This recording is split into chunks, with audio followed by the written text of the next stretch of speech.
UFC officially announces that they are coming to Baku, Azerbaijan, Saturday, June 21st. Headlining fight of the evening, Jamal Hill versus Khalil Roundtree Jr. in the light heavyweight division. Number 4 and 7 in the light heavyweight division. They were scheduled to fight a couple times in the past, but it didn't pan out due to suspensions and injuries, but they will fight in this main event. Probably Faziev will be on the card because he's from Azerbaijan, and maybe Nazim Sadahov because he's from Baku. These guys both have fought for the title in the past and lost to Alex Pereira. If Roundtree Jr. wins, he will break into the top 5. UFC also announces that on that card, Kyoji Horiguchi will be returning to the UFC and he will be taking on Tagir Ulanbekov. Horiguchi returns to the UFC after competing in Ryzen, where he was a former flyweight champion. Horiguchi is also a former title challenger in the flyweight division in the UFC. Tagir Ulanbekov is coming off a victory via decision over Clayton Carpenter in January. Some of the other fights on the card so far include Ismail Nardiev versus Junyoung Park in a middleweight contest. Nardiev is coming off a good fight in his UFC return, and Junyoung Park is always game. Curtis Blaydes versus Rizwan Kunia in the heavyweight division, a fight that was supposed to happen recently, but Blaydes got sick the day of the fight. Usman versus Hamdi Abdul Wahab, and Irina Alexieva versus Claudia Sagaila. It's a joke, of course, but I'm dead serious for this fight. You know, we all know Sean. He's a good fighter. He hits hard. I felt that, and he will make some adjustments, and he's gonna looking for finish, and it's gonna be a good fight. Sean said he was injured, so let's see. Now he's saying he's gonna be 70% better. Actually, I wanna see that. I'm not looking this fight easy fight. You know, he hits hard. Only me and him, we felt inside the cage how fight. I was game. I have a good game plan. My game plan was working good. Now he's gonna make some adjustment. Grateful to the UFC to give me a rematch so quick. You know, it's an excuse. Call it what you want. I fought Merab with one leg. Like, I tore my hip 10 weeks before the fight, and. Yeah, that's just what happened. This fight reminds me of the Aljo fight where everyone was counting me out. And, you know, I went out there and put his lights out. So, you know, I'm feeling similar to that. Do anything in particular to improve your cardio and keep up with Merab over 5 rounds? I mean, he does have great cardio. I did win 2 of the last 3 rounds that fight. I mean, according to the judges, sorry, because yeah, he's got great cardio. I'm working really hard. I'm excited to go out there and perform. That you would like to go up to featherweight, but you don't want to face Volkanovski because you love him too much, and he's a very good fighter. If Diego Lopez wins this weekend, would you think about going up to featherweight? Yeah, let's see. First, I have to win against top opponent like Sean O'Malley. You know, like I said, he will have a different game plan. I have to win this. Yeah, and I like Diego Lopez too, but I would like to fight him. But he's fighting Volkanovski. I think Volkanovski going to win tomorrow. Even. Sean, some people say you're getting something called Dana White privilege, that you're getting a quick rematch without really proving yourself as a champ. What do you think about that? Thanks, Dana. Maybe there is a little bit too much hype around her.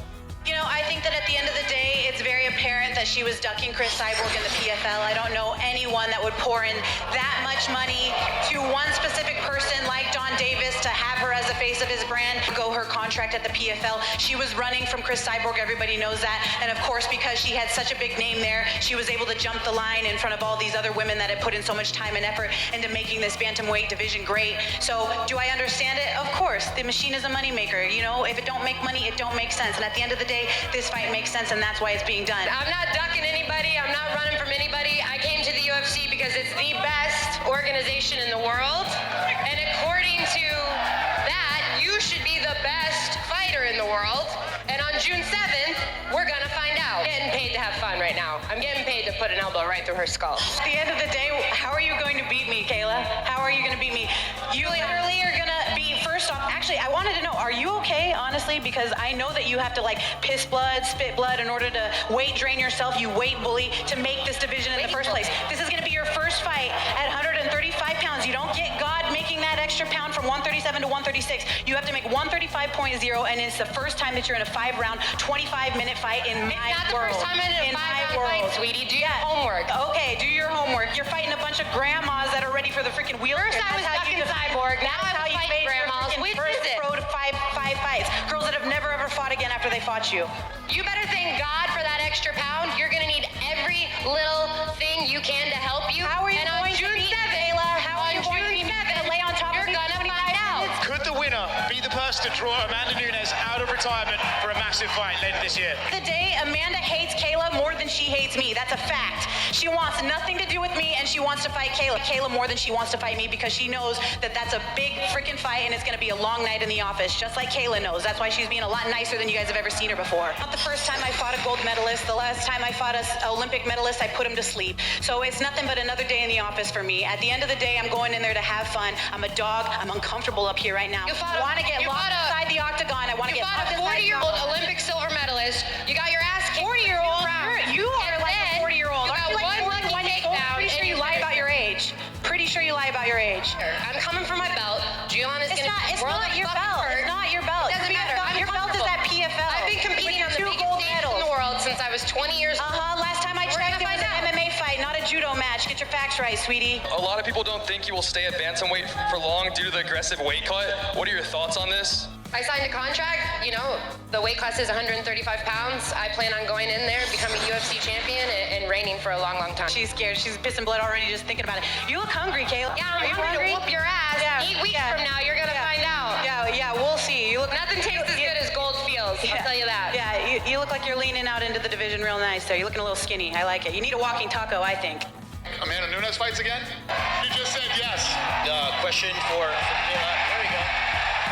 Which means that me booing her in Canada was right, because I knew that she was retiring too early. Just like Dana said, she's not done. She's just sitting there in the sidelines to see what happens, because she didn't want to fight that trilogy fight like I was asking for. Should you beat Juliana Pena, do you think that's the next fight, you versus Amanda? Absolutely. I think Amanda and I both know that that's what's gonna happen.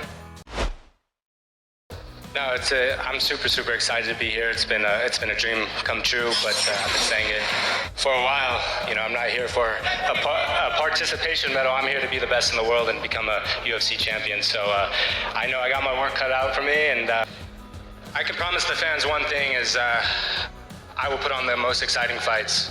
If you go back and watch my knockouts, you watch my past, I'm an exciting fighter. Movsar Iavoyev was a name that it looked like might show up in your bracket. It does not appear that that fight is going to be made. Movsar and I agreed to fight, and he's a very good fighter, and I was really excited for that, because a lot of people don't realize that I grew up wrestling.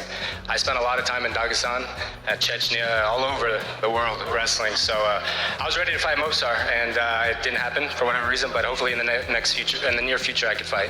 To get Movsar right out the bat, or just have that name, I think the UFC knows I'm exciting and I'm capable of becoming a UFC champion. So I got to be ready.